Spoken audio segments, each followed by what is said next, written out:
It-tnejn filgħodu jiżdiedu l-karozzi fit-toroq u magħhom jiżdiedu l-uffiċjali maħsuba biex jimmaniġġjaw aħjar it-traffiku. Fosthom pulizija, nies minn Transport Malta u gwardjani lokali. Dan f'postijiet li normalment iżommu traffiku. F'konferenza tal-aħbarijiet kien spjegat kif dan wassal għall-għażla ta' postijiet strateġiċi fosthom fejn qed isir ix-xogħol bħal roundabout tal-Kappara. Il-Ministru għat-Trasport u l-Infrastruttura Joe Mizzi qal li l-Gvern huwa konxju ta' din il-problema u qed jipprova jagħmel l-isforz meħtieġ biex is-sitwazzjoni tkun ikkontrollata.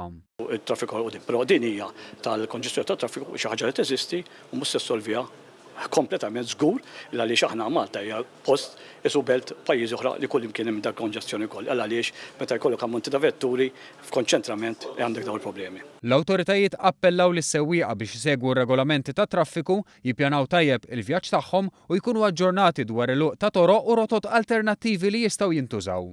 Appell ukoll biex il-pubbliku juża mezzi ta' trasport alternattivi bħal trasport pubbliku, trasport bil-baħar, carpooling u min ikun iktar minn 3 persuni f'vettura jista' jagħmel użu mill-priority lanes.